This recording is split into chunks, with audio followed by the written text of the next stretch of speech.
उत्तराखंडमधील उत्तरकाशी इथं बोगद्यात अडकलेल्या 41 मजुरांची काल अखेर सुटका करण्यात आली.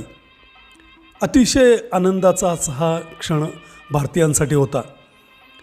कामगारांचे नातेवाईक असतील किंवा टी व्हीवर बातम्या बघणारे असतील, इतरत्र रेडिओ वगैरे माध्यमातून बातम्या बघणारे असतील, या सर्वांना एक कमालीचा आनंद यावेळी जाणवून झाला. आनंद अशासाठी की मानवी प्रयत्न, मानवी जीव हे नियतीच्या फक्त हातातलं खेळणं नाही आहेत, तर प्रयत्नातून त्यांना वाचवता येतं, सुखरूप त्यांची सुटका करता येते. हे कालच्या या प्रसंगातून सिद्ध झालं. गेले 17 दिवस हे सगळे कामगार अडकलेले होते आणि त्यांच्या सुटकेसाठी प्रयत्न सुरू होते. देशभर प्रार्थना सुरू होत्या. अतिशय म्हणजे लक्ष वेधून राहिलेली अशी ही घटना होती. सर्वांचंच मानवी प्रयत्न जिंकणार की हरणार अशा पद्धतीचं एक हे आव्हान होतं. या दुर्घटनेमुळं आमच्या तारुण्याच्या दिवसामध्ये आलेला म्हणजे 1979 साली रिलीज झालेला कालापत्थर हा चित्रपट आठवून गेला.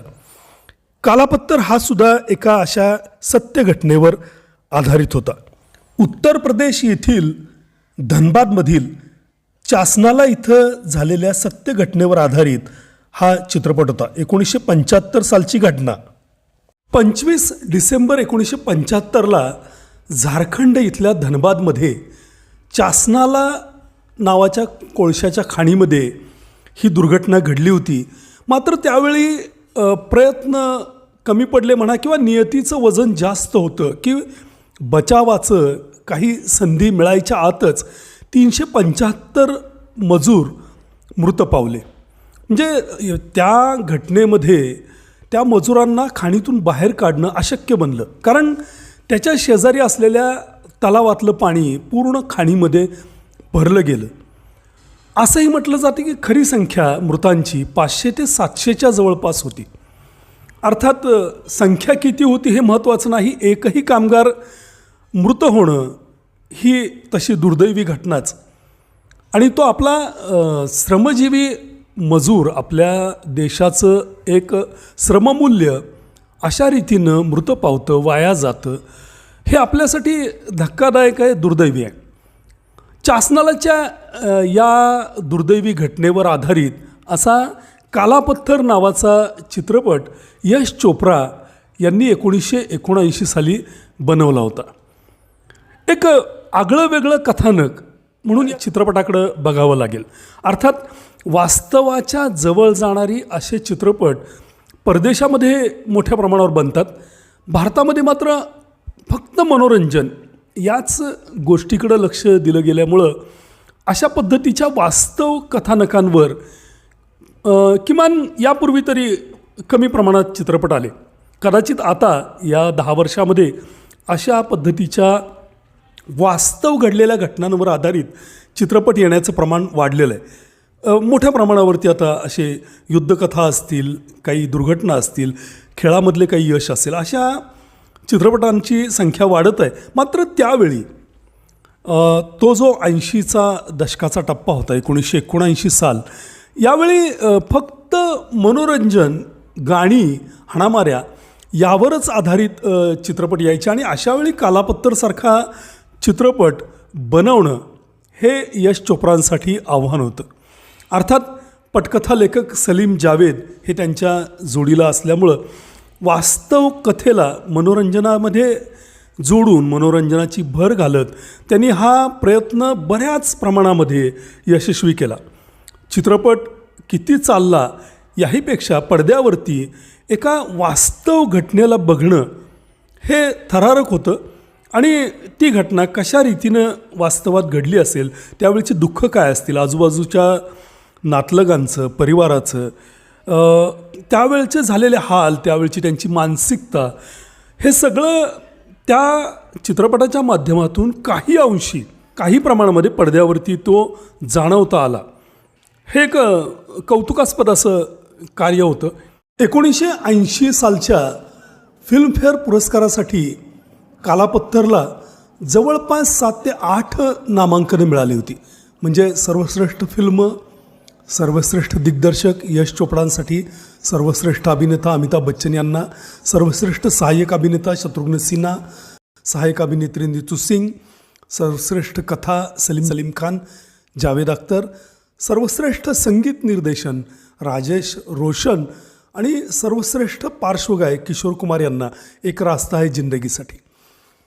कालापत्तरनं चांगल्यापैकी वातावरण निर्मिती केलेली होती. मात्र प्रेक्षकांना फक्त मनोरंजन हाच त्यावेळी एक पद्धतीचा संस्कार असल्यामुळं कालापत्तर ज्या पद्धतीनं उचलला जायला हवा होता किंवा ज्या पद्धतीनं त्याचं कौतुक व्हायला पाहिजे होतं, त्याला पुरस्कारांमध्ये जास्तीत जास्त मिळायला हवं होतं, त्या पद्धतीनं त्याच्या वाट्याला काही आलं नाही. खरं म्हणजे एक डॉक्युमेंटरी पद्धतीचा किंवा एका वास्तव कथेला पडद्यावरती दाखवण्याचं धाडस यश चोपडांनी केलेलं होतं आणि ते कौतुकास्पद होतं.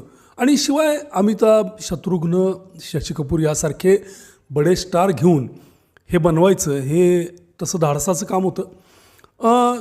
कथानक अर्थातच खाणीमध्ये झालेल्या दुर्घटनेवर आधारित होतं आणि यामध्ये अमिताभ यांनी एक खाण कामगार, अर्थात पूर्वी तो एक कप्तान आहे एका बोटीचा पूर्व आयुष्यामध्ये, आणि त्यावेळी झालेल्या त्याच्या चुकांमुळं त्या बोटीमधले प्रवासी कसे संकटात वाऱ्यावर सोडले जातात आणि तो गिल्टी कॉन्शियस मनामध्ये ठेवून वागणारा हा नायक अमिताभने साकारला आहे. आपल्या पूर्व आयुष्यामध्ये आपल्या हातून काही व्यक्तींच्या प्राणावर जे बेतलं होतं त्याची जबाबदारी त्याच्या मनामध्ये कुठंतरी सलते आणि त्यामुळं स्वतः तो सातत्यानं त्या विचारांमध्ये दडपला गेलेला आहे.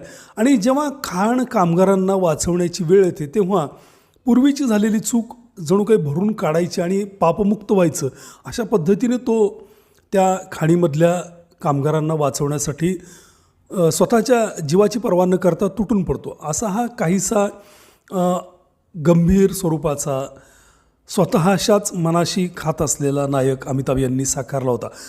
पोस्टरवरचं त्यांचं तो किंकाळी फोडतानाचा म्हणता येईल किंवा असा ते छायाचित्र त्यावेळी खूपच गाजलेलं होतं. आणि आम्हीसुद्धा आमच्या तारुण्याच्या दिवसात ते शालेय दिवस होते आमचे ते छायाचित्र उत्सुकतेनं बघायचो की हा चित्रपट नक्की काय असावा. शत्रुघ्न सिन्हा यांनी तुरुंगातून पळालेला कैदी आणि त्या खाणीमध्ये येऊन काम करणारा आणि नंतर शेवटी स्वतःचा जीव त्या कामगारांच्या बचावासाठी अर्पण करणारा असा एक नायक साकारलेला होता आणि त्यांना नायिका म्हणून साथ दिली होती नीतू सिंग यांनी. अमिताभ आणि शत्रुघ्न यांची संवादाची जुगलबंदी किंवा त्यांच्या मारामारीचे प्रसंग हे त्यावेळी खूपच गाजलेले होते आणि खास त्या प्रसंगांसाठी प्रेक्षक चित्रपटाला पुन्हा पुन्हा जायचे. शशी कपूर यांनी इंजिनियर, एक त्या खाणीमध्ये काम करत असलेला नव्यानं भरती झालेला इंजिनियर, ज्याच्या लक्षात पहिल्यांदा या खाणीचा धोका येतो किंवा ही खाण धोकादायक ठरू शकते आणि कामगारांच्या जीवावर बेतू शकते हे लक्षात येतं आणि ते आपल्या खाण मालकांना सांगण्याचा तो प्रयत्न करतो. असा एक छान असा नायक साकारलेला होता. परवीन बॉबीसोबत त्यांची छान अशी गाणी या चित्रपटातली गाजली. बाहों में तेरी मस्ती के फेरे हे गाणं खूपच लोकप्रिय झालं आणि खास करून शशी कपूर यांच्या एंट्रीलाच असलेलं किशोर कुमार यांच्या आवाजातलं एक रास्ता है जिंदगी हे गाणं तर फिल्मफेअरच्या नामांकनासाठी निवडलं गेलं होतं. प्रेम चोप्रा यांनी यातला खाण मालक जो स्वार्थी आहे, पैशासाठी हपापलेला आहे आणि खाणीमध्ये आपल्या कामगारांच्या जीवावरती संकट आलेलं आहे समजूनसुद्धा जो ते काम थांबवत नाही आणि कामगारांना स्वतःहून मृत्यूच्या दाढेमध्ये ढकलतो असा लालची खाणमालक प्रेम चोप्रा यांनी त्यांच्या नेहमीच्या थाटामध्ये सहज शैलीमध्ये अगदी हसत खेळत असा साकारलेला आहे. त्यांचे जे चाहते आहेत प्रेम चोप्रा यांच्या अभिनयाचे, त्यांच्या अभिनय शैलीचे, त्यांना ही भूमिकासुद्धा नक्कीच अभिनयाचा आनंद देऊन गेली असणार यात शंका नाही. अमिताभ, शशी कपूर, शत्रुघ्न सिन्हा या नामांकित हिरोंच्या मांदियाळीत प्रेम चोप्रा यांचा खलनायकसुद्धा उठून दिसतो. राखी नीतू सिंग, परवीन बॉबी या नट्यांच्या वाट्याला तसं फारसं काही काम नाही आहे. नायकांच्या बरोबर काही गाणी, नाच या स्वरूपातच त्यांच्या भूमिका आहेत. अर्थात नीतू सिंग यांची भूमिका त्यातल्या त्यात उजवी वाटते. बांगड्या विकणारी कामगार वस्तीमध्ये अशी एक ग्रामीण ढंगाची तरुणी आणि तिचं फटकळ बोलणं, त्याचप्रमाणे नाच, गाणी यामधून नीतू सिंग जास्त उठून दिसतात.